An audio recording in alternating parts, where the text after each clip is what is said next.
Hello everyone, good morning. কেমন আছেন সবাই? আশা করছি ভালো আছেন। আমরাও বেশ ভালো আছি। আমার আরও একটি নতুন ব্লগে আপনাদের অনেক স্বাগত জানাই। আজ সোমবার সকাল 7টার মতো বাজে এখন, আর এখন থেকেই আজকের ব্লগটি শুরু করলাম। আশা করছি আমার আজকের ব্লগটি আপনাদের খুব ভালো লাগবে।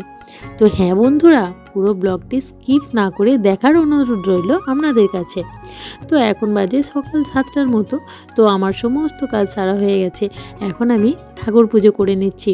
তো ওখানে তুলসী তলায় মন্দিরে আগে জল দিয়ে দিলাম, এখন ঘরের ভেতরে লক্ষ্মীর কাছে দিতে যাব। এদিকে মা আমাদের সোনুকে খেতে দিচ্ছে।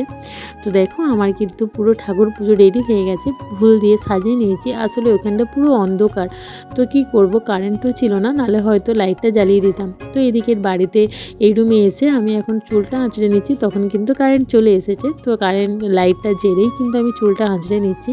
তো আজকে না একটু কাজ করব ভাবছি, একদম সময় হয়ে উঠছে না। তো আমাদের দুয়ারটা খুব নোংরা হয়েছে, মানে যেখানকার জিনিস সেখানে আর রাখবো না, একটু এদিক ওদিক করব। তো পিড়েটা পুরো পরিবর্তন করব, মানে এদিক ওদিক সরিয়ে দেব যাতে একটু দেখতে ভালো লাগে। একই রকমভাবে একভাবে আছে। তো এদিকে আমার সমস্ত কাজকর্ম সেরে স্নান টান সেরে চলে এসেছি। আসলে সকালে ঠাকুর পুজোটা হয়ে গেলে তারপর সারাদিনে যাই করি না কেন রান্না বান্না করে আবার একবার স্নান করে নিই, তাহলে মনে হয় যেন একটু তাড়াতাড়ি হয় এবং সমস্ত কাজটা গোছানো হয়। এদিকে দেখো আমাদের এখানে না ছোট ছোট আলুগুলো নষ্ট হয়ে যাচ্ছিলো। যা আলুর দাম, কি করা যাবে, আলু তো ফেলতেও ইচ্ছে করছে না। আর আমার ছেলে আর আমি আলু খেতে প্রচণ্ড ভালোবাসি। তো এগুলো আর কি প্রেসারে একটু সেদ্ধ করে নেবো বলে একটু জল দিয়ে ভিজিয়ে রাখলাম। কেমন যেন আলুগুলো একটু জড়ো জড়ো হয়ে গেছিলো। এদিকে ভাত বসাবো বলে আমি এই রুমে চাল নিতে চলে এসেছি। এই রুমটায় না আমাদের ঠাকুর থাকে, চাল থাকে, মানে বাড়তি জিনিস এই রুমটার মধ্যেই থাকে। তো এখন আমি চালটা নিয়ে নিচ্ছি। চালটা নিয়ে কেন জানি না মনে হচ্ছে যে অনেকগুলো হয়তো আমার চাল নেওয়া হয়ে গেল, ওই জন্য না দুটি চাল আবার কিন্তু তুলে দিলাম। তো কি করা যাবে। তো এরপর আমি চালগুলো ধুয়ে হাঁড়িতে দিয়ে দেবো। আসলে মা কিন্তু উনুনে হাঁড়ি আমি বসিয়ে দিয়েছি, মা কিন্তু উনুনটা এখন ধরাচ্ছেন। তো এখানে আমি চালগুলো আবার ধুয়ে নিয়ে এসে চলে এলাম। আর আলুগুলো, এই আলুগুলো আমাদের তো বড় আলু শেষ হয়ে গেছে, তো পাশের বাড়ি একটা জায়ের কাছ থেকে নিয়ে এলাম। আমি তো আগেই বললাম আমার ছেলে আর আমি আলু ছাড়া তো একদমও চলে না। তো তারপর মা দেখো উনুনে কিন্তু জাল দিতেই রয়েছে। তারপর আমি আপনাদের এখানটা একটু দেখাবো। কেন বলুন তো, এইখানটা না প্রচণ্ড বৃষ্টি পড়ে, যখন বৃষ্টি হয় তো তখন কিন্তু প্রচণ্ড কষ্ট হয়। আগের ভিডিওতে হয়তো দেখেছেন আমাদের এদিকে রান্না চালাটা কিন্তু এদিকে ছিল, কিন্তু প্রচণ্ড বৃষ্টির জন্য কিন্তু চালাটা পড়ে গিয়েছিল, তাই ওখানে আর রান্না করতে পারি না। পুরো উঠোনটা পুরো ফাঁকা, তো অনেকটা দূরে সরে গিয়ে আমাদের রান্না করতে হয়। সমস্ত ওখানে রান্না করে আবার এখানে নিয়ে চলে আসতে হয়। এদিকে দেখুন ছোটো ছোটো আলুগুলো কিন্তু আমি সেদ্ধ করতে দিয়ে দিচ্ছি। তো এগুলো দিয়ে মুড়ি খাবার হবে। আর মা না কয়েকটা ঝিঙে ছাড়িয়ে রেখেছিল, তো সেইগুলো ভাতে দিয়ে দিয়েছি, ভাতের হাঁড়িতে দিয়ে দিয়েছি। আর এগুলো এত নোংরা হয়েছে কি বলবো বন্ধুরা, বারবার ধুয়েছি, প্রায় বার পাঁচেক ধুয়েছি। তো তারপর এখানে সেদ্ধতে দিয়ে দিয়েছি। ঝিঙেগুলো হয়তো দেওয়াই যেত, কিন্তু যেহেতু আলুগুলো একটু নোংরা ছিল সেহেতু আর দিইনি, তো ভাতেই দিয়ে দিয়েছিলাম। তো আমি তো আগেই বললাম যে আমি আজকে পিড়েটা পুরো পরিবর্তন করব। এদিকে ডাইনিংটা কিন্তু আমার এদিকে ছিল, তো ডাইনিংটা আগেই আমি ওইদিকে সরিয়ে ফেলেছি। আমি কিন্তু ভিডিও নিতে ভুলে গেছিলাম, তো তার জন্য সরি। তো তারপর আমি এগুলো ডাইনিংটা ওইদিকে সরিয়ে দিয়েছি। আর মেশিনটা আমার ছিল যে জায়গায় মেশিনটা আছে আর একটু পেঁচিয়ে ছিল। আসলে কারেন্টে স্কুল ড্রেসের যখন কাজ হয় তখন কিন্তু আমি মোটরেই করি, মানে কারেন্টেই করি। তো স্কুল ড্রেসের কাজ শেষ হয়ে গেছে, ওই জন্য ডাইনিংটা এদিকে করে দিলাম। আর মানে মেশিনটা ওই দিকে করে দেব, মানে যে দিকটা ফাঁকা দেখতে পাচ্ছেন ওই দিকটাই করে দেবো। আর এই আলনাটা জানেন তো বন্ধুরা, আমি বোধহয় বার পাঁচেক এখান থেকে সরিয়েছি, আর আমাদের মা বার পাঁচেক কিন্তু এখানেই দেখেছে। আসলে পুরোনো জিনিসের প্রতি মায়ের একটা আলাদাই মায়া, মানে কোনো জিনিস না শর্ট করে ফেলতে চায় না। আর এই আলনাটা কিন্তু ভেঙে গেছে, ওয়েট রাখতে পারছে না, তবে কিন্তু মা ওটা ফেলতে পারছে না। আসলে একটা মায়া পড়ে গেছে, তাই না? তো যাক, এরপর আর রাখিনি, দেখছে যে শ্রাবণী বারবার ওটাকে শুয়ে দিচ্ছে, ওই জন্য মা আবার ঘরের ভেতরের দিকেই কিন্তু ওটা করে নেবে।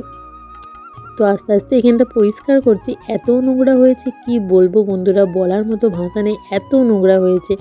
তো এইখানটা অতটা নোংরা হয়নি, নোংরা বেরিয়েছিল হচ্ছে ফ্রিজের পেছনটা থেকে, মানে ফ্রিজের তো ওই দিকটা করে তো আলু রাখা ছিল, তো ইঁদুরে আলুগুলো নিয়ে নিয়ে ফ্রিজের তলায় যে ফাঁকাটা আছে ওখানে ভরা গিয়েছিলো।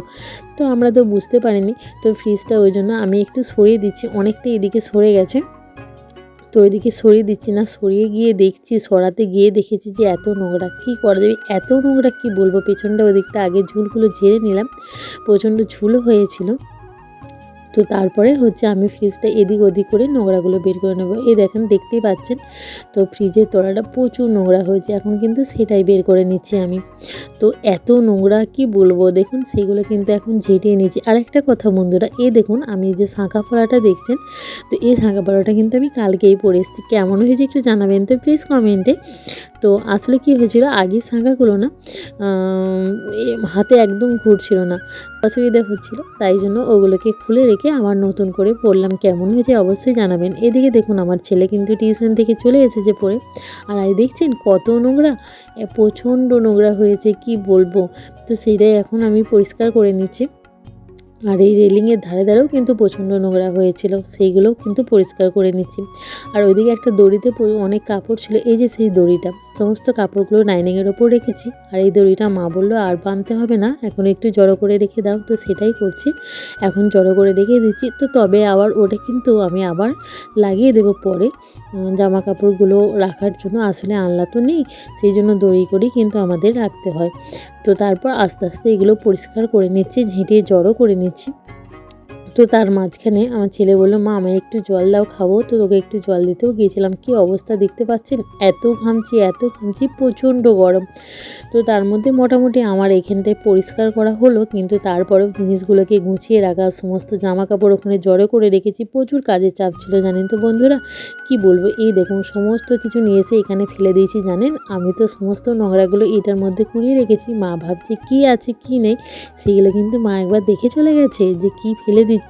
মানে সমস্ত জিনিসের প্রতি কিন্তু প্রচণ্ড মায়া। এদিকে মা কিন্তু মুড়ি বেড়ে নিয়েছিল, তো আমাকে বললো তুমি হাত পা ধুয়ে চলে এসো, আগে খেয়ে নিই। তো এদিকে ছেলে টিউশনি থেকে এসে ফোন দেখতে দেখতে খাচ্ছে, তারপর আমি আর মা দুজন মিলে কিন্তু খেয়ে নিলাম।